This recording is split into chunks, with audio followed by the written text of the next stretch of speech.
not just one, but we have two. Now, the first one I met was Greg D. Hammond. And we all know Greg when he was on WBBJ-TV.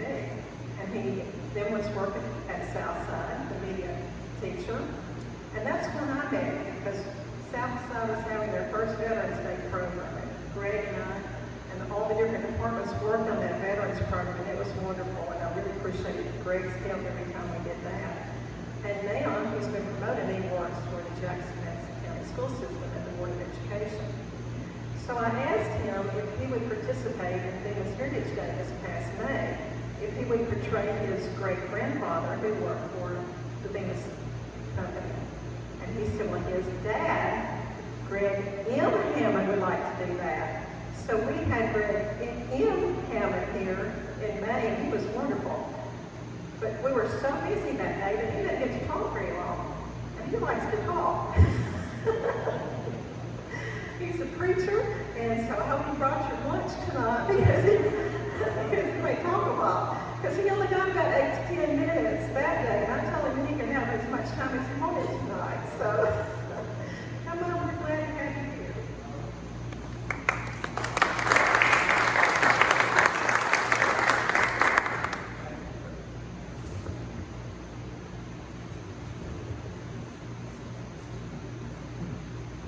Bemis hat because it matches what I'm wearing. Yes. God bless you. It is good to be here. My son is smarter than me. I'm bringing the memories, he's bringing the facts. Okay? There's a stream there. And I just wanted to say, which I didn't have time then, to be raised in Bemis. My mom had asthma, and the climate was bad for her there, and it was bad for her here. We moved to Yuma, Arizona, where she died within a year, and I came back to live here in the age of 11. And well, so you don't know, I have 4 kids. My wife and I have 4 kids and a daughter. She's the baby. Gregory is the youngest son. But God had blessed me so being in this environment, being in Bemis, being a city kid. Not too far from my house in Bemis, there's okay, you got it. So that's me at the top. That's my eldest son, Derek, and there's Julius, and there's Kenneth, and there's Gregory. Okay, I wasn't that smart in school, so when the kids started coming, I realized I didn't know God and didn't know what to tell them. There was a time in my life I wish I was never born. I was mad at God for taking my mother at 11. And at the time we had 2 kids then, and I didn't know what to tell them. So I went on a circle, started going to church.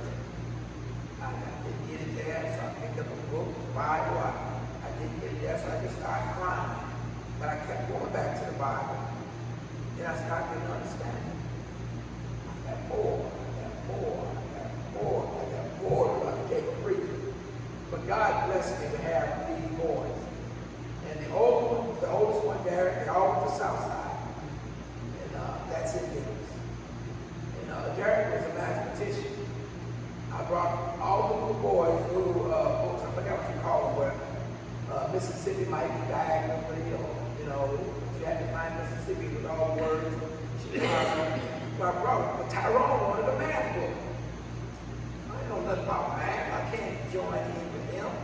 But he wanted a math book, so I gave him what he wanted. He turned out to be a mathematician. He got a job in the city as a tax assessor. He was so good at it that Nashville offered him a job in Nashville with perks in a car. So he moved to Nashville. The next one is Julius. Julius always wanted to go to the military. So he's a career man. He's in Pensacola, Florida. He has a desk job now. He was on the USS Enterprise. Matter of fact, he was on that ship in the midst of the ocean during 9/11. He's a career guy. Kenneth was sick. He was born with the same trouble that my mother had, bronchitis, asthma. I grew out of it. My child was born with it. And so we kept him inside. Doctors say wouldn't be in sports because, it's breathing, so and all. So I worked at the Bemis Mill, and 3 years before Bemis Mill closed, I got a job at International Paper, which is in Bemis. I've been blessed living in Bemis. So I moved there, and I worked in the plastic department, but I used to get paper bags. They made paper bags. And sometimes the roll would be like this. When it reached down to this, I would bring it home. And I had comic books. I love the comic book store, Fantastic Four. And so I wouldn't let them play with it. But since he could go outside and play with the kids, I gave him my books. And I brought that paper home where he could draw. Long story short, he was working for Disney. He became so well at drawing. Because he couldn't go outside and play with the other kids, I gave him my comic books and paper. Unlimited amount of paper for him to draw. Okay? But he come from Bemis. It was all from Bemis. And then there's Gregory. Now I kept my kids so close. The baby, she wasn't born when that was. Okay? So I kept my boys close. I didn't let them go to nobody's house that drank, that partied, or there was no discipline. So my family members and friends told me my kids will not be well adjusted. They'll be in the retired. You won't let them go nowhere. You won't let them spend the night up in nobody's house. And I got all that ridicule. But by that time I was preaching. And I knew that the Bible says evil communication corrupted manners. They had to go to bed at 8. They couldn't listen to anything on the radio, only one station. What was that? FM 100? Cool 103, right. Played all genres of music and not that junk. And, well, Gregory, I told him I always say yes, sir, no, sir, yes, ma'am, yes. And he got a job at WBJ as a janitor. Production assistant. But you started sweeping first thing. Production assistant. I get it. I work at the Tennessee State Veterans Home right now, and I'm called a floor technician. I'm a janitor. But anyway, with Gregory's disposition, yes sir, no sir, open the doors for the ladies, and always carrying a smile, they took notice of that. They told him to go behind the camera. He didn't want to go behind the camera because he didn't think he didn't take. Anyway, he went behind the camera, made a couple mistakes, but they kept pushing him. This boy for people. Anyway, they told him, hey, he can take this up, he can take that up, for our school, we can help him out. They embraced him, they made him who he is. He's this guy in Jackson that everybody loves. Anyway, and then he became a sports announcer for WBJ. I never played sports in my life. I never played a serious game of basketball in the backyard. I'm not a sports guy. I used to lift weights so I can look the part, but I never played sports. Anyway, he became a sports announcer. The one next to him became an artist, a career man in the military. He loves his country. He loves it to death.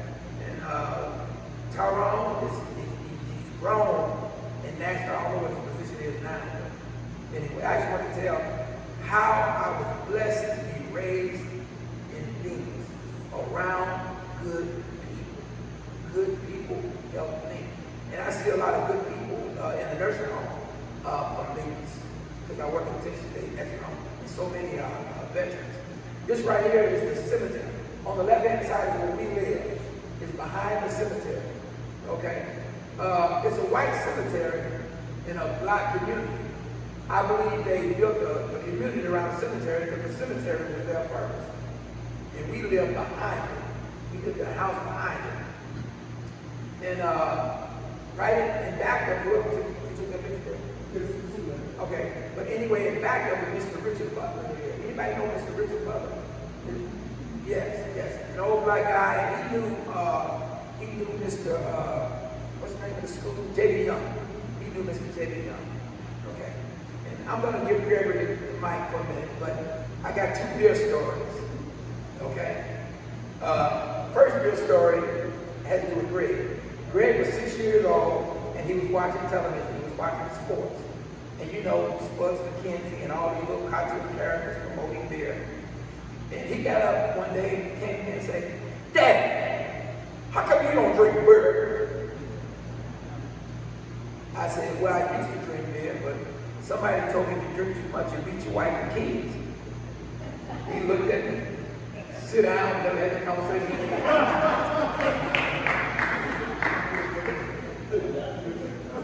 I got this one time.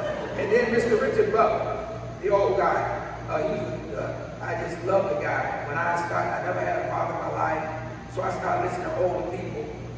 And when I got into ministry, Mr. Richard Butler was one of the ones I listened to. I would go down to his house all the time and just whatever came out of his mouth. One day he said, he called me Hammond. Hammond, would you go to the refrigerator and get that out for me? So I went to the refrigerator. Nothing there but a long, tall can of beer and a stick of butter. I stayed in that refrigerator about a minute. He said, "Get it, Hammond, because this is a righteous old man." Okay. So I got the beer, I brought it to him and said, "Hammond, I don't want you to come down here one day and see me drinking. The doctor put me on beer to flush my kidneys. I'm too old to be having kidney stones and flushing my kidneys. Now there's nothing wrong with beer, but had I seen him before he told me, I might have judged him wrong." So he said, "Bring it out." And I just love that story. And I got another one. I want to say I love being raised in Bemis. There's a place at the end of Butler Street. It led up to my grandfather's house, Mr. Ransom Hammond, which was employed at Bemis Mill. And back of the house, about 200 feet, there was a place where you just knock the sand away, get on your knees, and you can drink water. Pure water coming out the ground, about that much. And someone was talking about the bridge that had the water over behind them. Yeah, the dam. And I forgot about that. She brought it up. It was so much about Bemis. It was my Mayberry. We go fishing on either side of the Bemis Mill. Here. I'm not sure. Kathy and Joel, thank you so much for what you guys do, because you just having this museum and these efforts has caused me to search about our history. I'm able to share that with my father. And a lot of times, I'll have a newspaper photo from 1950 or whatnot, and I'm looking at the captions, and the captions are telling me who's where, and he's able to correct me because he knew, he's just old enough to have been around some of these people. Dr. Newman asked me a question the other day, which made me do just a little bit more research.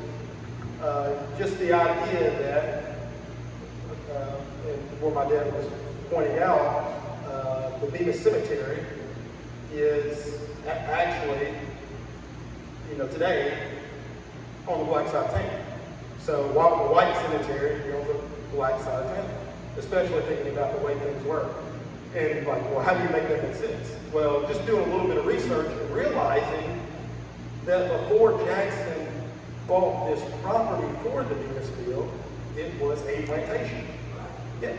And so they purchased it from a Senator Jackson, Senator H.E. Jackson. I'm not sure if it was 300 acres or 800 acres, but it was a significant plot. And so this is where we are now. Think about Butler Street being back here. So some of the, fast forward a little bit, you all are familiar with J.B. Young and Judson Moss Bemis, but I found, and Kathy, I'm sure you've seen this picture. Okay, and so if you guys, if you're interested in studying your history, get some pointers from Kathy, because although she hadn't seen this picture, the only reason I found this picture is because of using the technology and tidbits she's given me. So it's either newspapers.com, right? So the 1950 edition of the Jackson Sun. 1950, it was September or October. Well, they're celebrating the golden anniversary of the Bemis Mill. May. 1950, they're celebrating the golden anniversary of Bemis Mill. So the Jackson Sun was 75 pages long, and you can look this up today. Go to newspapers.com. That's J.B. Young. And so before the Bemis Company moved into this area, they were scouting the area, trying to determine where they were going to build this. So so you see here, in fact, the newspaper caption said that this photo was from the family archives of J.B. Young.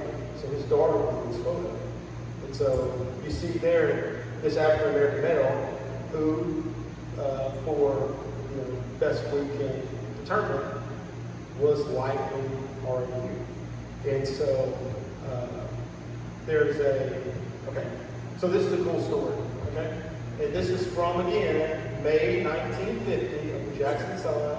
It's the golden anniversary of the Bemis Mill, and so they're sharing this story, so I'll read it to you. Bemis in the early days met the eye differently. When the officials from the Bemis Bag Company first came to what is now Bemis, the sight that greeted their eyes was a cabin in which Aunt Ellen, an aged Negro woman, lived. Aunt Ellen raised considerable objection to having her house raised to make room for a factory and more houses. So there were already African Americans living on the property in what were formerly cabins, slave quarters. And so if you go down a little further, you see, which she rented free until her death when the giant maple trees along South Massachusetts Avenue were near saplings. Okay, the house, let's see, right. J.B. Young, first manager of the mill in town, had an insatiable curiosity about what was going on in Bemis. He would frequently examine cotton. So that photo you just saw was connected to this.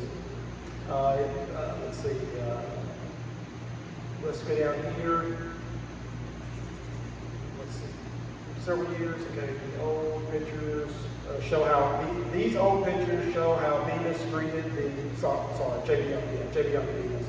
These old pictures show how Bemis greeted the eye in the early days of a collection owned by Miss Lottie Young Hammond, daughter of J.B. Young. Well, anyway, the article went on to say that although the house or the cabin was raised to build houses of the factory, that they built her another house. So I thought that was a really good story. So I shared this again prior to Bemis Day. I have not seen this photo. But because Bemis Day was coming up, I went to newspapers.com, started searching. Well, that man right there is his grandfather. That's my great-grandfather. One thing that you wouldn't know on first glance is this caption does not match this picture. The media does make mistakes every once in a while. Having worked in the media, I can tell you that. So this caption is actually related to, does anybody know? An airplane. A gentleman in Bemis built his own airplane. It was called Allen Special. Okay, and so this caption doesn't actually match this picture. Now, what this photo is about in this 1950 edition of the Jackson Sun that celebrated the golden anniversary of Bemis Mill, not only did they highlight and write articles about the employees and the managers, they also wrote articles about the different churches. And they also wrote an article about Congo Street. And so this will be a good time, Pops, for you to tell a story about your grandfather. Didn't know him that well. I know you were granddad. I drove twice. I remember. I was in his car, and I couldn't see nothing out the window. I just saw trees. When we got out, went to the store, everything was dirt. Went up on the steps, wooden steps, but the street, I remember that was dirt. And then the next time I remember him in his home, tickling me with his mustache going like that.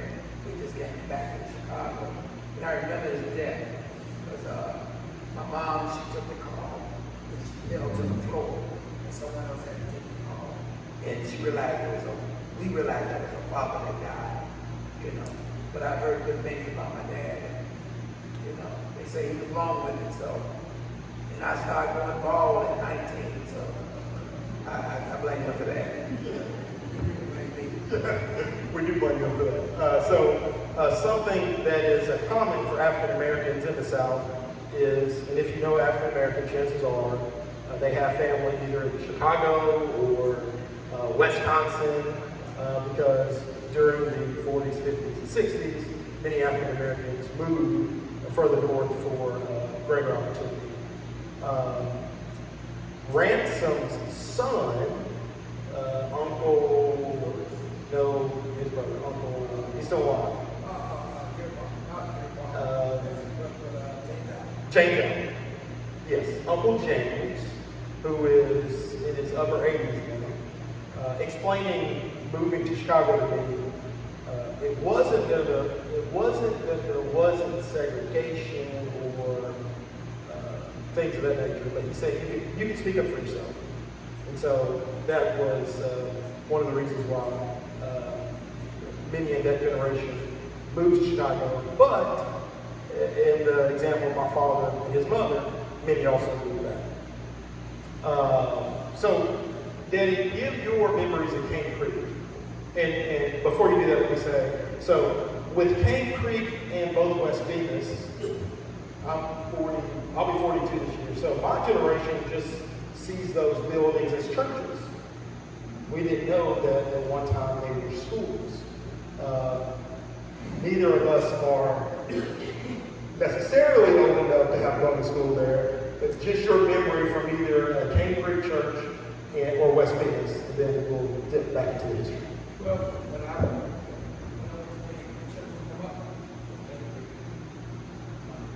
went to Cane Creek, it was just service, you know, just worship. But West Bemis was a school; they were still teaching, you know, on the side of that. So that's what I know about that. So this would have been in the 60s? Late 60s. Yeah, when we come back and forth. Was Ransom the pastor at Cane Creek? No, Sand Hill. Sand Hill Missionary Baptist Church. A.E. Freeman was the pastor during the time that I came up. He funeralized my mother.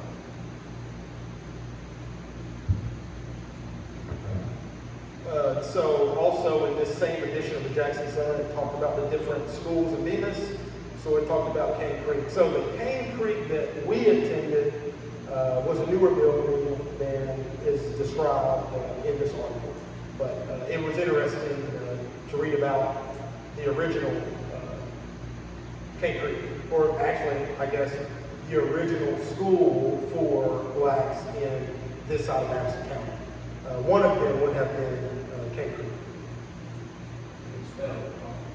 That's the thing, Joel. That's the thing. So, up until probably the 80s and 90s, Cane Creek was spelled this way, C-A-I-N. I don't know why they did that. By the time you start searching articles in the 90s, it's spelled C-A-N-E. I don't know. Oh, okay, well, and it may have been that the African Americans were spelled it wrong.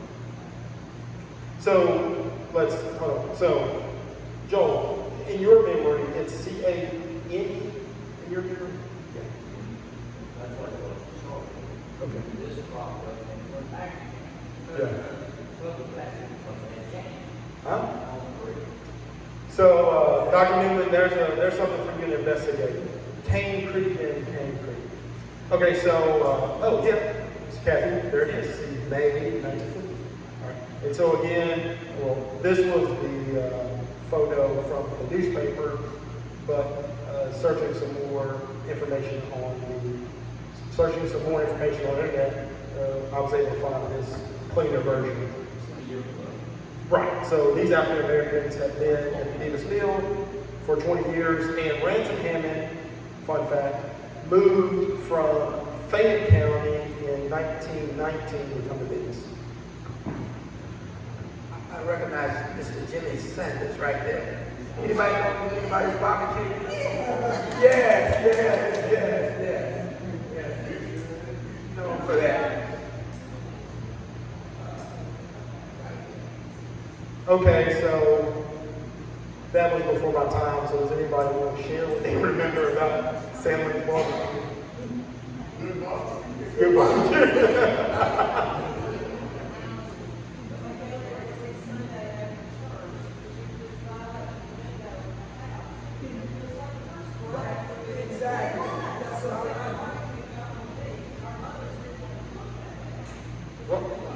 On Butler Street. In the back alley, right? Behind it's called the shack.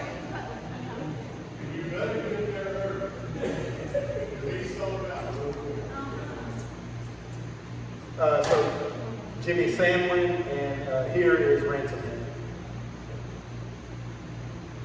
Okay, so here's the caption from that photo, and this caption is correct. And having grown up in Bemis, having grown up on Butler Street, attended King Creek Church, so I'm familiar with some of the family names. But again, this guy is old enough to remember some of those people. Mr. Roy Bell, he had two sons that became preachers. He was a sweet, humble man. Anybody know Mr. Roy Bell? Okay. Mr. Salmon, the barbecue. Claude Ivory, he worked for the Bemis Mill. He didn't drive a car, but he drove the company car. And he did a lot of business stuff to the bank. His name was Claude Ivory. And then Mr. Richard Butler, we spoke of Mr. Richard Butler. Matter of fact, Butler Street was first called Congo Street, then they named it after Mr. Richard Butler. Okay. Look, does anybody know what year they made the change? I haven't found it. I left here in 65 and when I came back in 90. 64? I got it.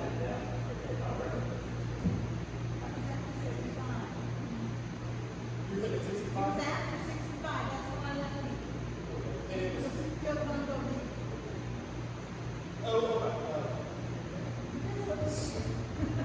and I know this might sound like an obvious question, but there's some historians in the room.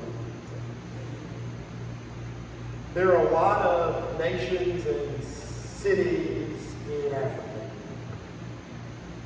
Why Congo? Researching to try to make sense of it, if you go back even to the 1940s, when you read about the different activities that were going on here in the South, and what the newspapers reported back then reported on activities like this one, and especially the women's missionary groups. And there was a popular book called Crosses of Congo, or Congo Crosses. But just the idea of the Congo and missionary work being in the public mind, go figure, in the 1940s. Frequently, during my research, through newspapers.com in the 1940s and 1950s, missionary groups are talking about the Congo and sending missionaries to the Congo. So, trying to make sense of it, why the Congo out of all of the...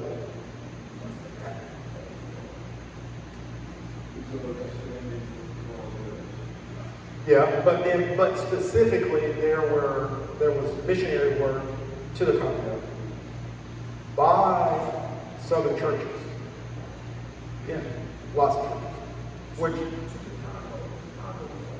well, it was Belgian Congo specifically.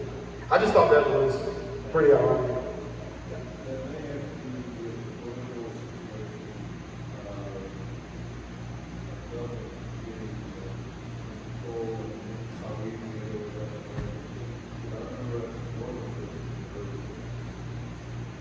Possibly. I think you were going to make some reference about the caption of names here. Oh, the last one was that we put down. Yeah, but just thinking about the families that were on Butler Street, a lot of Bells, a lot of Butlers, again, Salmon, but then also looking at the grave markers at the Black Cemetery, which for our area would be King Creek Baptist Church. So,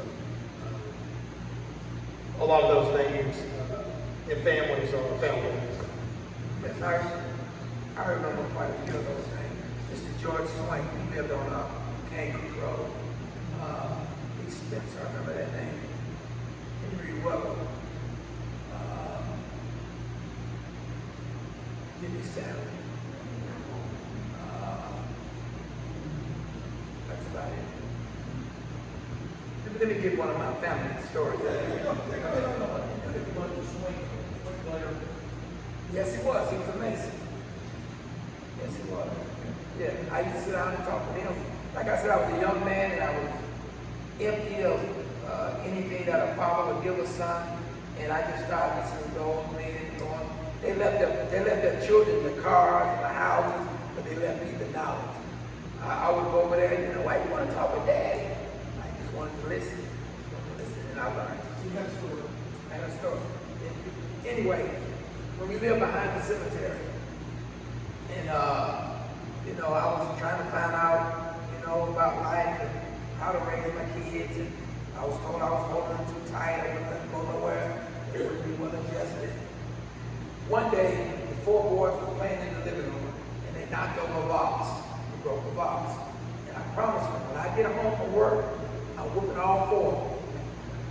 So, so they was worried about it. I came home from work, the yard was immaculate. The yard was, it was immaculate. Bricks were stacked up, wood was out the way, everything was there. That's their way of saying, I'm sorry. They couldn't verbally say it because they messed up. Well, there's nothing to say. You get the woman, you should have been playing in the yard. But anyway, by raising a family, I learned something. It says in Matthew, the 9th chapter, the 13th verse, it says, go and learn what this means. I would have mercy instead of sacrifice. When I seen, they were speaking. They were speaking. The yard was, they was asking for mercy. And I saw it. And I didn't give them the whooping that they deserved because of mercy. And I just figured that's the way we all should be. We should have mercy. We should have mercy. Anyway, my kids taught me a lot, and he's taught me more about my family than I ever knew. I'm learning from him. He's smart. Well, I'm learning from you guys. So thank you for doing it. But I'm the original. Yes, the original Rick. In closing, hopefully many of you were able to attend the play at West Bemis, or the West Bemis Center. And it is my hope that people in Bemis and Madison County take as much pride in that building as they do any other building here in this town. I think thanks to Dr. Jerry Woods and the volunteers that were in that play, they helped bring to life that story. Because it's important to remember that that building was built and still stands as a testament to the community. It really does.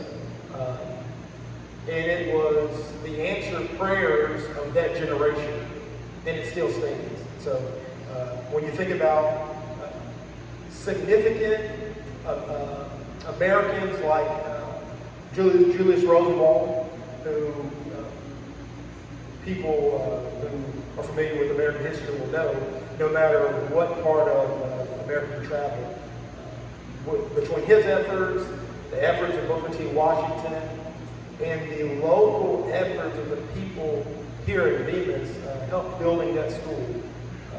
It's a testament to brotherhood. It's a testament to the will of a determined people, and I think that's something we can all celebrate. And I think it's I was very grateful and thankful for the story that was able to be told. And so that building is a Roosevelt School. It was built in 1916, remembering the times were different and funding was not shared equally. And so Booker T. Washington had an idea of allowing or helping individual communities build schools. And so rather than purchasing the school altogether, Booker T. Washington requested that Mr. Roosevelt just provide partial funds, essentially enough to motivate. And so it was up to each individual community to come up with the rest. And so that happened here in Bemis, just down the road. And so, so that church and that building is a part of this historic district. And so I think that's something as Bemis Cats we can all be proud of. Any questions in closing?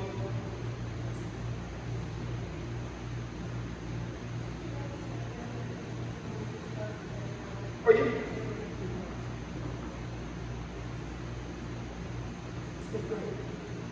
Yes, my goodness.